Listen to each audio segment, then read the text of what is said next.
Good evening, everybody. You're most welcome to MPED. I am Sanjeev Chauhan. We have already completed the many topics of general science. We are going through the Q physics fast and precise and concise manner.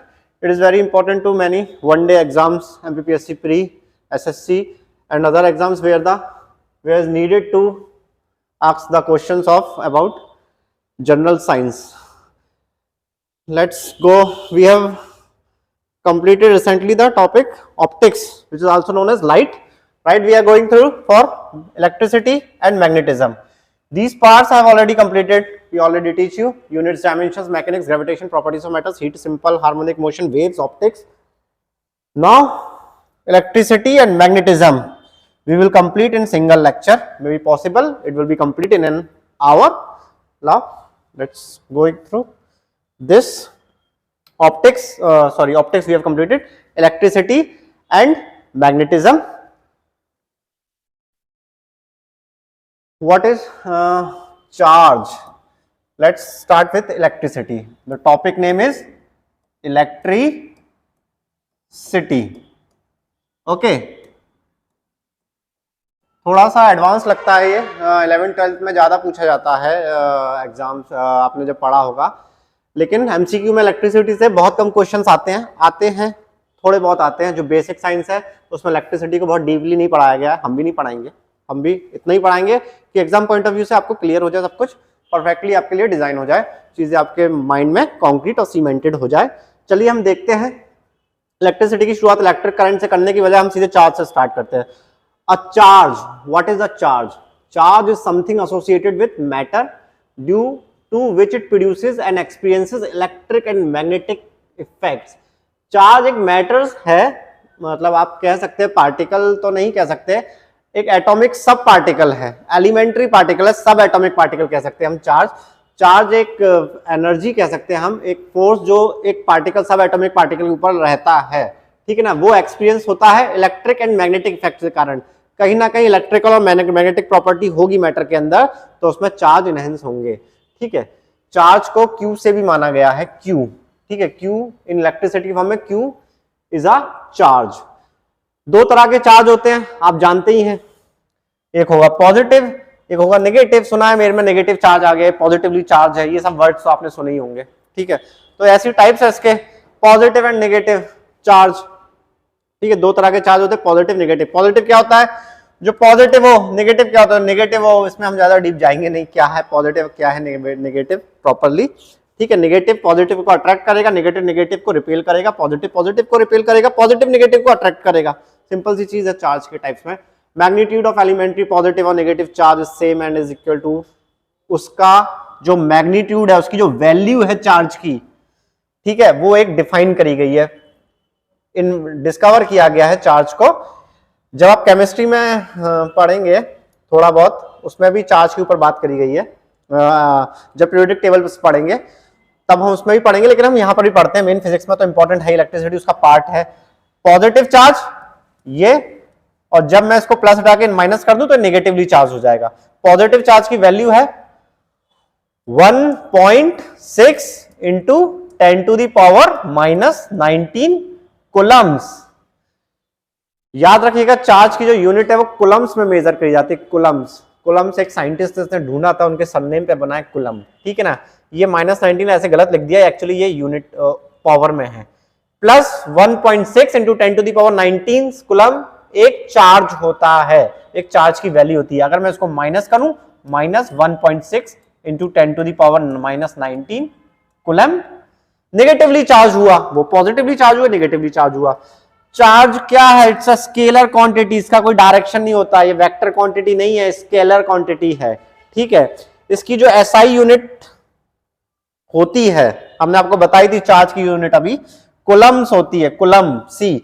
और अगर हम इसको दूसरे form में major करें तो ampere second होती है, एम्पियर पर सेकंड नहीं होती, एम्पियर सेकंड होती है, ठीक है ना। Charge is equal to I T, ये भी बोला गया, ये इसका फॉर्मूला है। एक charge I for current, T for time. एक एक single charge current flow into time के सेकंड में मेजर किया जाता है, तो एम्पियर सेकंड भी कहते हैं और कुलम्स भी कहते हैं। ये हमने चार्ज बता दिया, क्योंकि चार्ज बार बार आएगा जब आप इलेक्ट्रिक करंट समझेंगे और पढ़ेंगे, ठीक है।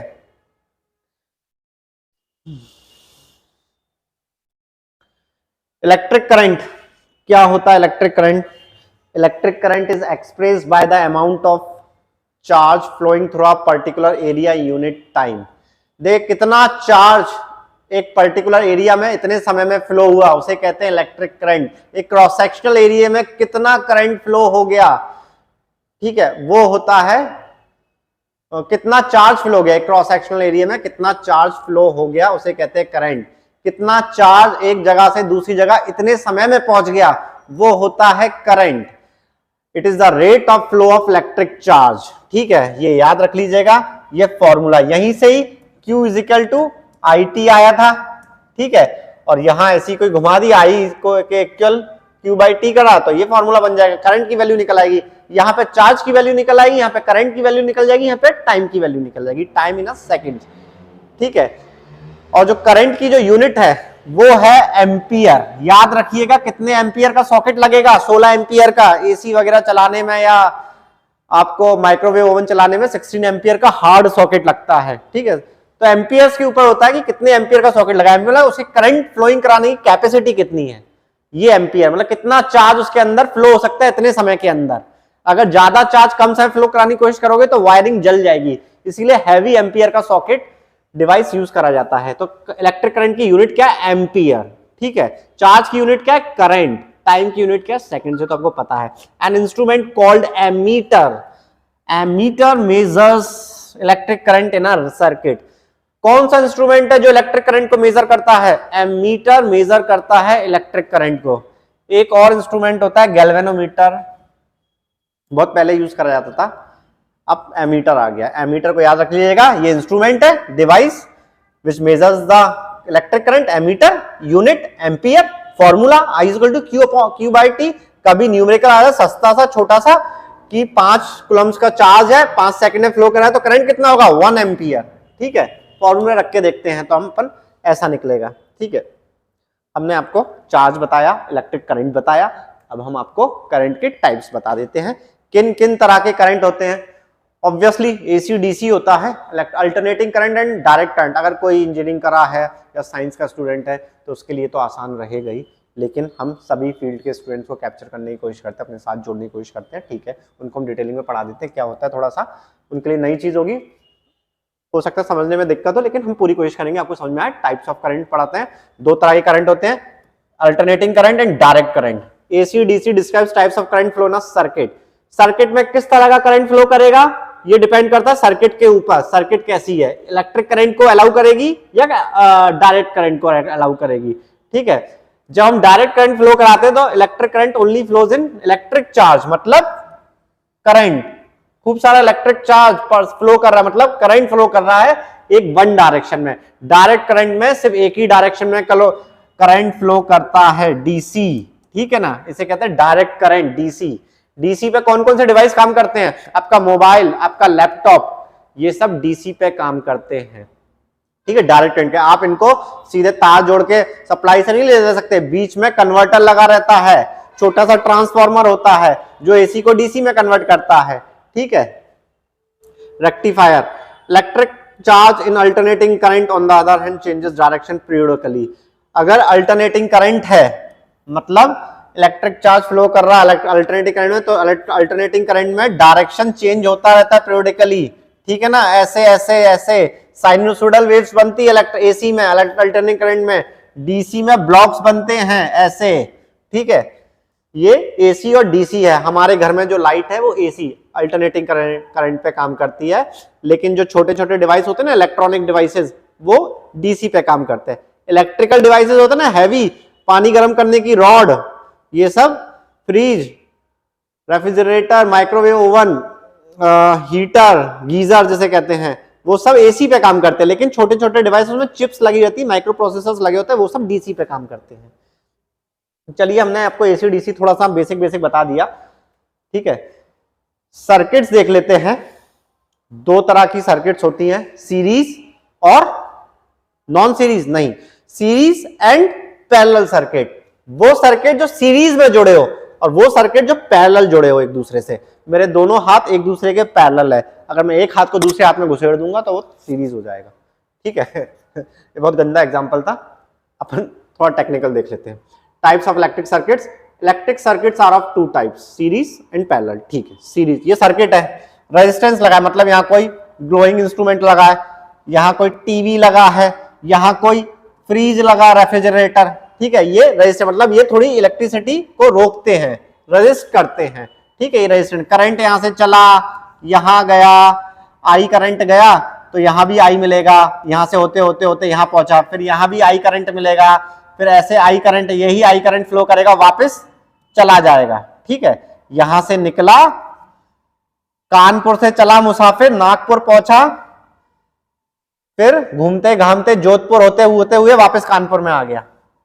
कहानी यही है, ये सीरीज है, सीरीजली कनेक्ट है, एक रेजिस्टेंस दूसरे से, दूसरा तीसरे से, सीरीजली। मतलब यहां जो करंट होगा आई, वो यहीं होगा, वो भी यहीं होगा, वो भी यहीं होगा, यहीं से चलाएगा। मतलब 5 एम्पियर का करंट है, ठीक है ना, तो 5 एम्पियर ही यहां मिलेगा, 5 एम्पियर ही यहां मिलेगा, 5 एम्पियर ही यहां मिलेगा, सीरीज कनेक्शन है।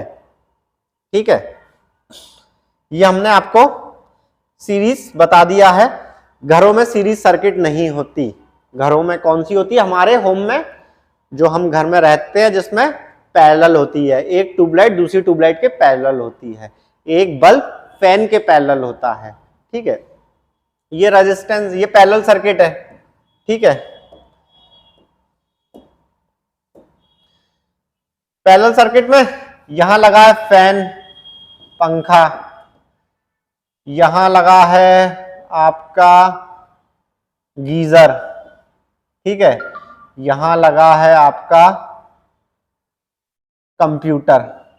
ठीक है, करंट चला यहां से आई, यहां बढ़ गया I1 में, यहां I2 में, यहां I3 में, वापस ये I1 यहां आया, I2 यहां आया, I3 यहां आया, तीनों फिर कंबाइन हो गए, वापस I बना दिया और I वापस यहां चला गया। I यहां से निकला था, वापस घूम फिर के 3 टुकड़ों में बचा, 1/3 1/3 1/3, 3 हिस्से हो गए। जरूरी नहीं है इक्वल हो, रेजिस्टेंस के ऊपर है, इसका रेजिस्टेंस ज्यादा होगा तो ज्यादा करंट को कैप्चर करेगा, कम होगा तो कम करंट को कैप्चर करेगा। ठीक है, तो ये पैरेलल होते हैं, करंट आपस में 3 हिस्से बढ़ जाते हैं, इक्वल जरूरी नहीं है इक्वल हो, वहां पे सीरीज में इक्वल थे, यहां जरूरी नहीं इक्वल, रेजिस्टेंस के ऊपर डिपेंड करता है, रेजिस्टेंस अगर सेम होंगे तो इक्वल होंगे, रेजिस्टेंस डिफरेंट होंगे तो अनइक्वल होंगे, वापस वोल्टेज सप्लाई में चलेगा। ये होती है एक सर्किट। सर्किट हमेशा क्लोज्ड होगी तभी काम करेगा, सर्किट अगर टूट गई, खुल गई, ओपन हो गई तो ये सर्किट ब्रेक कहलाएगी, फिर करंट फ्लो नहीं होगा तो इंस्ट्रूमेंट पूरा जलेगा भी नहीं, ये सारे इंस्ट्रूमेंट जो है डिवाइसेस वो बंद हो जाएंगे। पैरेलल सर्किट है, हमारे घर में पैरेलल सर्किट होती है। ठीक है, सीरीज नहीं होती। अब आप कहेंगे पैरेलल होती है तो मतलब कैसे, कई बार आपने देखा होगा शादी में वगैरह एक ऐसी पट्टी होती है जिसमें यहां बल्ब होता है, यहां बल्ब होता है, यहां बल्ब होता है, ये तो सीरीज है। ठीक है, फिर एक पैरेलल भी होती है ऐसे ही, तो ये एक दूसरे के पैरेलल हो गए, ये बल्ब आपस में सीरीज में है। अब आपको बताते हैं कि आपने अपने घर में एक 50 वॉट का बल्ब लगाया, एक 100 वॉट का बल्ब लगाया। ठीक है ना, 50 वॉट का बल्ब और 100 वॉट का बल्ब। ठीक है, ये सीरीज में कनेक्ट है। ठीक है, ये रही सर्किट, ये सीरीज में कनेक्ट है। 50 वॉट के बल्ब को पहले करंट मिला, 100 वॉट के बल्ब को पहले सेकंड बाद में करंट मिला, तो सबसे ज्यादा जो ग्लो करेगा ना 50 वॉट का बल्ब करेगा, 100 वॉट का बल्ब कम ग्लो करेगा, क्योंकि पहले वोल्टेज इसने कंज्यूम किया ज्यादा। वोल्टेज तो फिक्स है, करंट उतना ही मिलेगा दोनों को, लेकिन वोल्टेज फिक्स है, तो पहले वोल्टेज इसने ज्यादा ले लिया, तो 50 वॉट का बल्ब ज्यादा ग्लो करेगा, 100 वॉट का बल्ब अपनी कैपेसिटी से कम ग्लो करेगा। 50 वॉट का बल्ब फुल ग्लो करेगा, जो 50 वॉट की उसकी कैपेसिटी है। 100 वॉट का बल्ब अपनी 100 वॉट की कैपेसिटी से थोड़ा कम ग्लो करेगा, मतलब 80-90 वॉट का ग्लो करके दिखाएगा। इसीलिए हम सीरीज कनेक्शन नहीं करते, इसीलिए हम पैरेलल कनेक्शन करते हैं, ताकि ये प्रॉब्लम ना आए। ठीक है, ये 50 वॉट का बल्ब और ये 100 वॉट का बल्ब, ठीक है, ये इसको ही उतना इतना, इसको भी इतना वोल्टेज मिला, इसको भी इतना वोल्टेज मिला, करंट कम हो गया, लेकिन करंट की जितनी जरूरत थी उतना ही लिया, बाकी का छोड़ दिया। ठीक है ना, इसीलिए ये 50 वॉट की कैपेसिटी में फुल गिलो होगा, ये 100 वॉट की कैपेसिटी में फुल गिलो होगा। इसीलिए पैरेलल कनेक्शन करा जाता है कि सीरीज में कंजम्पशन सबको बराबर नहीं मिल पाता, लेकिन पैरेलल में सबको कंजम्पशन वोल्टेज का इफेक्ट बराबर मिलता है, ठीक है ना। इसीलिए तो दो तरह के होते हैं, series connection and parallel connection, हमने आपको पढ़ा दिए फिगर के फॉर्म पे। आइए कंडक्टर्स एंड इंसुलेटर्स भी देख लेते हैं अपन, क्या होते हैं कंडक्टर्स। कंडक्टर्स क्या होते हैं और इंसुलेटर्स क्या होते हैं। कंडक्टर्स, बस का कंडक्टर की बात नहीं कर रहे हैं हम, हीटिंग कंडक्टर की बात नहीं कर रहे हम, इलेक्ट्रिक कंडक्टर की बात करें। वो एलिमेंट, वो मटेरियल, वो डिवाइस जिसके अंदर जो प्लेट्स या वायरिंग है उसका कंडक्शन, मतलब इलेक्ट्रिसिटी, इलेक्ट्रिकल करंट अच्छे से फ्लो करा ले, मतलब नंबर ऑफ चार्जेस अच्छे से फ्लो करा ले वो अपने अंदर, इलेक्ट्रिक करंट प्रॉपरली यूज हो उसके अंदर, चार्जेस को जो फ्लो करा ले उसे कहते हैं conductors. Iron, nickel, cadmium, steel, iron alloy, ये सब क्या है कंडक्टर्स है। मेटल्स क्या है, metals are the good conductors, ठीक है। Non metals are not a good conductors, ठीक है। मेटल और नॉन मेटल में ये अंतर रहता है, वो कंडक्टर्स होने कहते हैं उसमें करंट अच्छे से फ्लो हो सकता है। और इंसुलेटर फिर किसे कहेंगे, जिसमें करंट फ्लो नहीं होता। वुड नॉन कंडक्टर्स मतलब इंसुलेटर है, इंसुलेटर को ही हम नॉन कंडक्टर्स कहते हैं, इंसुलेटर है। रबर इंसुलेटर, प्लास्टिक इंसुलेटर्स है। पानी, water is a good conductor of electricity, लेकिन pure water is not a good conductor of electricity. Impure water is the good conductor of electricity. कैसे, pure water में अपने impurities नहीं होती, मतलब magnesium, chlorine, जो मेटल ऑक्साइड्स होते हैं, मेटल्स के जो पार्टिकल्स होते हैं वो नहीं होते, कैल्शियम्स वगैरह ये सब, मतलब जो मेटल्स के जो मैग्नीशियम वगैरह की जो जरूरत होती है ना हमको, मिनरल्स नहीं होते एक्चुअली, उसमें मिनरल्स नहीं होंगे तो मतलब मेटल्स नहीं होंगे, तो करंट फ्लो नहीं होगा, मतलब सॉल्ट कंटेंट होगा ही नहीं, इसलिए करंट फ्लो होगा नहीं। इसलिए pure water is the good conductor of electricity. And impure water जिसमें मिनरल्स हो, इंप्योरिटीज हो, जिसके अंदर मेटेलिक आयंस हो, वो इम्प्योर वाटर होता है, उसमें कंडक्शन बहुत स्ट्रांग होता है, सॉल्ट कंटेंट अच्छा होता है, आयनाइजेशन अच्छा होता है, करंट एक दूसरे से उसको पॉजिटिव और नेगेटिव आयंस मिल जाते हैं करंट्स को, इसीलिए उसमें कंडक्शन अच्छा होता है। तो impure water is the good conductor of electricity. चलिए हमने कंडक्टर्स एंड इंसुलेटर्स बता दिए। इलेक्ट्रिक पोटेंशियल को एक बार देख लेते हैं क्या होता है। Electric potential is also known as electric voltage, इसको इलेक्ट्रिक वोल्टेज भी कहते हैं, ठीक है। यही इलेक्ट्रिक पोटेंशियल या पोटेंशियल वोल्टेज या पोटेंशियल डिफरेंस या electric field potential, electrostatic potential, potential difference, बहुत सारे नाम है इसके, हम सीधा सीधा समझते हैं, इट्स अ वोल्टेज, ठीक है। The electric potential is defined as the amount of work energy needed to move a unit of electric charge from a reference point to the specific point in an electric field. Electric potential वो होता है, मतलब एक amount of work energy होती है जिसकी जरूरत होती है करंट को फ्लो कराने में, मतलब एक चार्ज पार्टिकल्स को एक जगह से दूसरी जगह ले जाने में जो वर्क एनर्जी की रिक्वायरमेंट होती है वो होता है इलेक्ट्रिक पोटेंशियल, मतलब वो होता है वोल्टेज। ये वोल्टेज एक वर्क एनर्जी है। कितने वोल्ट का करंट है, 440 वोल्ट का करंट है, मतलब इतनी एनर्जी है कि करंट सेकंड्स में आपकी बॉडी से निकल जाएगा, मतलब एक करंट फ्लो करता है, पीछे से दूसरा आ जाएगा, फिर तीसरा आ जाएगा, आपकी बॉडी एकदम से बर्न हो जाएगी। उसे कहते हैं हाई वोल्टेज, मतलब high electric potential. Potential difference, plus minus का डिफरेंस इतना ज्यादा है कि करंट एकदम से फ्लो करेगा, ठीक है। ये हमने आपको बता दिया वोल्टेज पोटेंशियल डिफरेंस, ठीक है। इसका भी एक फॉर्मूला होता है, V is equal to I R, current V voltage, I current, R resistance, ठीक है। ये इसका एक फॉर्मूला होता है, V is equal to I R, Ohm's law में पढ़ते हैं इसे। कैपेसिटर और कंडेंसर देख लेते हैं। कैपेसिटर क्या होता है, कैपेसिटर और condenser is a device that stores electrical energy, ठीक है। कैपेसिटर, पंखे का कंडेंसर खराब हो गया है, ठीक है, कई लोग बोलते हैं इसका कंडेंसर खराब हो गया है। अगर हाई टेक्निकली वर्ड की बात करें, प्रॉपर एप्रोप्रिएट टेक्निकली वर्ड की यूज करें साइंस का, तो उसे कहते हैं कैपेसिटर खराब हो गया है उसका, ठीक है। कंडक्टर और कंडेंसर और कैपेसिटर एक ही चीज है, is a device that stores electrical energy. वो पंखे को चलाने के लिए आप सीधे स्विच ऑन करा तो सीधे पंखा, इलेक्ट्रिसिटी से पंखा, उसकी कॉइल होती है बहुत हैवी होती है, उससे 1000 आरपीएम की स्पीड से घुमाना पड़ता है। इतना आसान नहीं है कि सीधे स्विच दबाया पंखा आपका तेज घूमने रहेगा। उसको एक जर्क चाहिए, एक फोर्स चाहिए, एक वर्क एनर्जी चाहिए।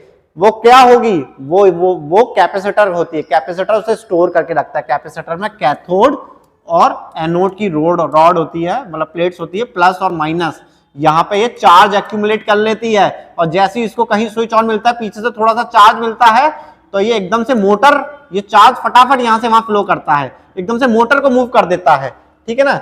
इसीलिए कैपेसिटर की बहुत आवश्यकता है। हर चीज को, हर ऐसी चीज को उसमें मोटर चलती हो, वह कैपेसिटर और कंडेंसर होता ही होता है। ठीक है? कैपेसिटर और कंडेंसर से ऐसा है कि इलेक्ट्रिकल एनर्जी स्टोर करके रखता है। छोटे छोटे कैपेसिटर भी देखे होंगे, बड़े बड़े कैपेसिटर भी देखे होंगे। कैपेसिटेंस भी होता है, इसकी कैपेसिटी कितना चार्ज स्टोर करने की, उसे कहते हैं कैपेसिटेंस।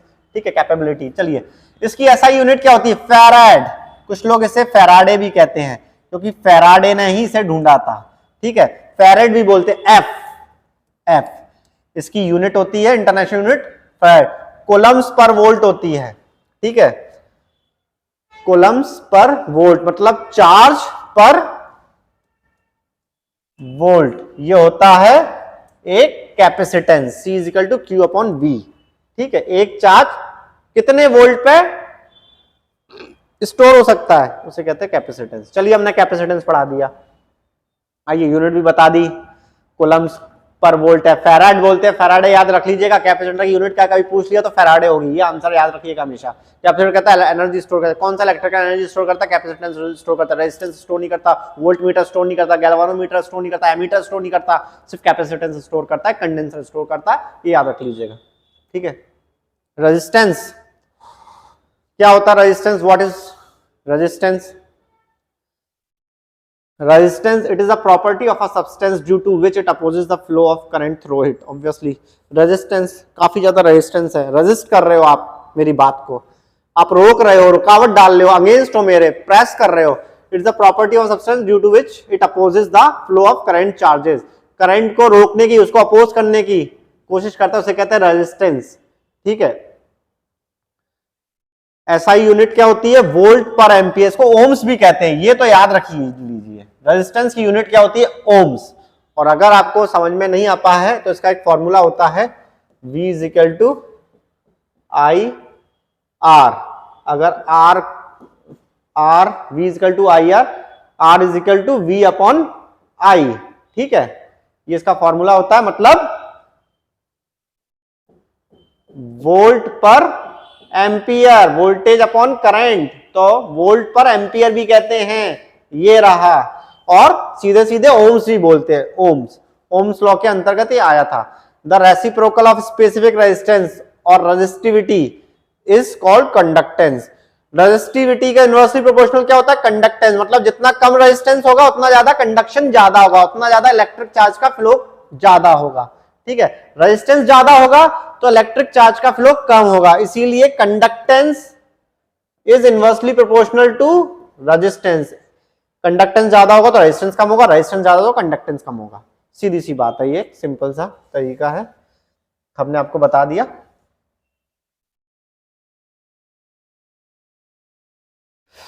ओम्स लॉ हमने आपको बताया था, क्या होता है? Voltage directly proportional to current होता है। ठीक है ना? जितना ज्यादा करंट होगा उसको वोल्टेज की रिक्वायरमेंट भी उतनी ज्यादा होगी, उतना ज्यादा वोल्टेज लगेगा उसमें। करंट ज्यादा फ्लो कराओगे तो ज्यादा वोल्टेज कंजम्पशन होगा, वोल्टेज ज्यादा लगाओगे तो करंट ज्यादा कंजम्पशन होगा। जितना ज्यादा वोल्टेज होगा उसमें करंट ज्यादा होता है। इसे कहते हैं हाई टेंशन वायर होते हैं खूब, 440 वोल्ट के, 2000 वोल्ट के, कितना ज्यादा वोल्ट लिखा रहता है कई जगह। वो सब करंट ज्यादा, करंट कैपेबिलिटी बहुत ज्यादा, करंट बहुत ज्यादा फ्लो करता है, छूते ही जल के राख हो जाते हैं लोग। चलिए ठीक है, V is directly proportional to I। ठीक है? V upon I is equal to constant, this constant named as resistance. इसीलिए ये फॉर्मूला बनता है V is equal to I, और हमने आपको पढ़ाया था, यही ओम्स लॉ होता है। ठीक है? हमने आपको ओम्स लॉ भी पढ़ा दिया। इसी के अंदर रेजिस्टेंस कांस्टेंट है, इसकी यूनिट आई ओम्स। ठीक है? इलेक्ट्रिकल एनर्जी हमने कहा था कैपेसिटेंस इलेक्ट्रिकल एनर्जी स्टोर करता है। ठीक है? वही बताते हैं इलेक्ट्रिकल एनर्जी होती क्या है। आप पूछो कितनी इलेक्ट्रिकल एनर्जी है, कितनी इलेक्ट्रिकल वॉट लग रही है। अब 1 unit of electrical energy equal to 1 kilowatt hour. India में, भारत में एक इलेक्ट्रिकल एनर्जी की यूनिट को 1 केवी में नापा जाता है। आप 1 किलोवाट आवर मतलब 1 घंटे में 1 किलोवाट मतलब 1000 वॉट यूज कर सकते हो 1 आवर तक, तब जाके एक यूनिट बनेगी आपकी। जो मीटर में जो यूनिट देखते हो ना, 1 यूनिट आ गई, 2 यूनिट हो गई, मेरी इस बार 25 यूनिट आई है, मेरे घर में इस बार 100 यूनिट आई है। रीडिंग क्या है?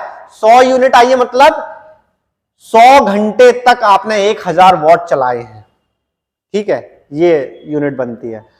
2 केवी की लाइन डाल दो, 2 केवी नहीं होता वो, एक्चुअली 2 KW होता है। 2 किलोवाट की लाइन डलती है मोटी, जिसमें आप एसी चला सकते हैं। इसलिए कहते हैं जहां अगर एसी और इलेक्ट्रिकल अप्लायंसेस ज्यादा है तो वहां पे 2 लाइन लेनी चाहिए। गवर्नमेंट 2 केवी की एक लाइन देती है 2 किलोवाट की, ऐसी फिर एक और लेनी पड़ेगी आपको, क्योंकि 2 किलोवाट की लाइन पे तो आप पूरा घर जला, मतलब आपका चलेगा नहीं, इंस्ट्रूमेंट बैठ जाएगा, खराब हो जाएगा। इसीलिए 2000 किलोवाट और 2000 किलोवाट की 2 लाइन लेनी पड़ती है आपको। मतलब 1 घंटे में 1000 वॉट अगर खपत कर लोगे आप पूरे घर में तो 1 यूनिट बन जाएगी। कई बार देख रहे हो तो 1 घंटे में 1 यूनिट बनी, मतलब आपके पूरे घर में 1000 वॉट का इलेक्ट्रिकल अप्लायंसेस यूज हुआ है, 1000 वॉट की एनर्जी यूज हुई है। ठीक है, ये होती है पावर, वॉट में नापी जाती है। वॉट्स पावर की यूनिट है, किलोवाट आवर इलेक्ट्रिकल एनर्जी की यूनिट है। किलोवाट आवर याद रख लीजिए, 1 किलोवाट आवर इलेक्ट्रिकल एनर्जी की यूनिट है। 1 इलेक्ट्रिकल एनर्जी क्या, कैसे नापेंगे आप इसको? 1 kVWH को, आइए ये वैल्यू कैसे आई, ये वैल्यू कैसे आई? 1 किलोवाट इंटू 1000, ठीक है, वॉट, ठीक है, 1 वॉट, ठीक है, hour 60 minutes into 60 seconds is equal to कितना आता है? ये आता है 3.6 इंटू 10⁶ जूल। ठीक है, किलोवाट आवर मीन जूल, इतनी एनर्जी, हीट एनर्जी कंज्यूम हुई, 3.6 इंटू 10⁶ जूल। ये इक्वेशन याद रखिए, हमने आपको समझा दी electrical energy. House wiring circuits are in parallel, therefore the voltage across each bulb is constant. अगर पैरेलल होगी तो वोल्टेज हर बल्ब पे कांस्टेंट रहेगा, क्योंकि करंट बराबर से फ्लो करेगा, मतलब एक तरीके से करंट के डिविडेशन हो जाएंगे। पैरेलल सर्किट में वोल्टेज कांस्टेंट होता है और सीरीज सर्किट में करंट कांस्टेंट होता है। सीरीज हमने आपको वोल्ट एक बार अभी बता देते फिर से फटाफट, ठीक है ना, आप कंफ्यूज ना हो क्योंकि लाइन आ गई है। इसमें करंट कांस्टेंट है, ठीक है, लेकिन वोल्टेज V1, इस पे V1 लगेगा, इस पे V2 लगेगा, इस पे V3 लगेगा। ठीक है, ये वोल्टेज चेंज हो जाएंगे लेकिन करंट कांस्टेंट रहेगा इसमें सीरीज में। ठीक है, लेकिन जब हम आएंगे पैरेलल में वोल्टेज कांस्टेंट रहेगा, तीनों में बराबर कांस्टेंट रहेगा, करंट चेंज हो जाएंगे, I1 I2 I3। ठीक है, ये चीज रह गई थी तो ये भी हमने जोड़ दी, करंट का बता दिया था, वोल्टेज रह गया था, वोल्टेज भी हमने जोड़ दिया। हाउस वायरिंग सर्किट में पैरेलल कनेक्शन होता है, देयरफॉर वोल्टेज, हर बल्ब पे बराबर वोल्टेज मिलता है, इसका मतलब हर बल्ब बराबर ग्लो करता है। ये लीजिए galvanometer, instrument for measuring a small electrical current और a function of the current by deflection of a moving coil. Galvanometer current को मेजर करता है। करंट कैसे मेजर करते हैं? तो गैल्वेनोमीटर, लेकिन ये आउटडेटेड हो गया, अब गैल्वेनोमीटर का यूज नहीं होता, अब एमीटर आ गया है। Micro of micro current measure कर लेता है। गैल्वेनोमीटर का एडवांस वर्जन क्या है? एमीटर, जो इलेक्ट्रिक करंट को मेजर करता है। कभी पूछ लिया जाए गैल्वेनोमीटर क्या करता है? गैल्वेनोमीटर करंट मेजर करता है। सही बात बताए तो गैल्वेनोमीटर वोल्टेज भी मेजर कर लेता है कई बार, ठीक है ना, वो भी मेजर कर सकते हो। ये मूविंग कॉइल, कॉइल के बेसिस पे कर देता है। मीटर में अब ऐसा नहीं होता, इसमें तो चिप लगी रहती है। ठीक है, गैल्वेनोमीटर कॉइल होते हैं, मूविंग कॉइल होती है, जिसके बेसिस पे गैल्वेनोमीटर मेजर कर लेता था करंट। ठीक है, अब गैल्वेनोमीटर का यूज नहीं होता। ट्रांसफार्मर की एमीटर हमने आपको बता दिया, तो वोल्टेज कौन मेजर करता है? वोल्ट मीटर से वोल्टेज मेजर होता है। वोल्टेज मेजर करने का इंस्ट्रूमेंट कौन सा है? Volt meter. करंट मेजर करने का इंस्ट्रूमेंट कौन सा है? एमीटर। गैल्वेनोमीटर भी कर सकता है। ठीक है, और ट्रांसफार्मर इज क्या होता है? ट्रांसफार्मर पढ़ लेते हैं। ठीक है, हमने ट्रांसफार्मर भी देख लेते हैं, हमने गैल्वेनोमीटर देख लिया, अब हम ट्रांसफार्मर भी देख लेते हैं। It is a device that transfers electrical energy from one AC circuit, alternating current circuit to one or more other circuits. ठीक है, either increasing, stepping up or reducing, stepping down the voltage. ठीक है, क्या होता है transformer? Alternating current की circuit को एक जगह से दूसरी सर्किट में ले जाता है, ठीक है। Electrical energy from one alternating current circuit to one or more other circuit. आपने देखा होगा घर के बाहर ट्रांसफार्मर लगा है, खंबे लगे होते हैं ऐसे, ठीक है, उस पर एक ट्रांसफार्मर का डब्बा लगा होता है, ठीक है। ट्रांसफार्मर से ही मल्टीपल सर्किट्स को सप्लाई मिलती है, इलेक्ट्रिक करंट, एसी। ट्रांसफार्मर याद रखिएगा हमेशा एसी पे काम करता है। एक बार इंजीनियरिंग के वाइवा में फर्स्ट ईयर मेरे से पूछ लिया गया था कि ट्रांसफार्मर किस करंट पे काम करता है, बता ही नहीं पाया था। अब जब हम समझते हैं, कुछ साल को कुछ महीनों के बाद पता चला कि हाँ ट्रांसफार्मर हमेशा एसी पे करंट करता है, ट्रांसफार्मर डीसी पे काम नहीं करता। डायरेक्ट करंट पे ट्रांसफार्मर बनता ही नहीं है, काम ही नहीं होता। ट्रांसफार्मर के लिए अल्टरनेटिंग करंट ही चाहिए, एसी चाहिए, ठीक है। ट्रांसफार्मर इलेक्ट्रिकल एनर्जी ट्रांसफर करता है एसी सर्किट से एक या एक से ज्यादा एसी सर्किट की तरफ, ठीक है।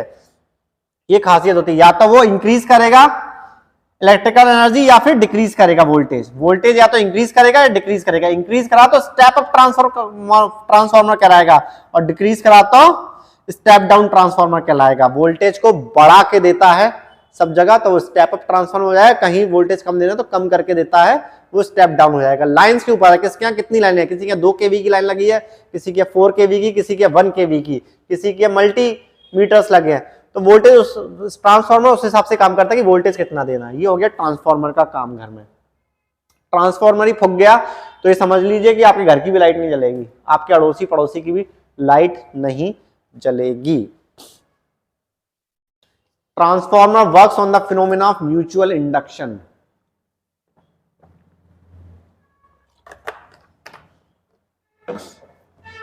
आपसे पूछ लिया जाए कि ट्रांसफार्मर किस फिनोमेना पे काम करता है, इंडक्शन पे काम करता है, म्यूचुअल इंडक्शन। कॉइल्स होती है, ठीक है ना, एक कॉइल से दूसरी कॉइल में अटैच हो जाता है, फिर दूसरी कॉइल सेकंड से अटैच होती है, प्राइमरी या सेकेंडरी कॉइल्स होती है इसके अंदर। स्टेप अप और स्टेप डाउन दो तरह के ट्रांसफार्मर होते हैं। लाइए स्टेप अप पढ़ लेते हैं type. If a low voltage is to be transform into high voltage, low voltage को हाई वोल्टेज की तरफ ट्रांसफॉर्म करे तो उसे कहते हैं step up transformer. If a high voltage is to be transform into low voltage, high voltage को low voltage में ट्रांसफॉर्म कर दे, कन्वर्ट कर दे, उसे कहते हैं स्टेप डाउन ट्रांसफार्मर, ठीक है। ये इंपॉर्टेंट है, म्यूचुअल इंडक्शन पे काम करता है। स्टेप डाउन स्टेप अप दो टाइप होते हैं ट्रांसफार्मर के।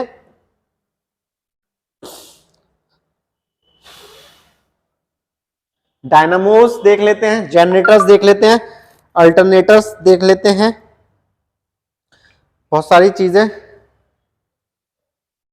देख लेते हैं। हाँ, डायनामोस क्या होते हैं? डायनामोस एंड जनरेटर्स दोनों को एक ही नाम बोला गया है, कई जगह ये अलग अलग भी होते हैं, लेकिन कई लोग एक्चुअली बोलते हैं। डायनामोस जनरेटर्स क्या करते हैं? Convert mechanical rotation to into electrical power.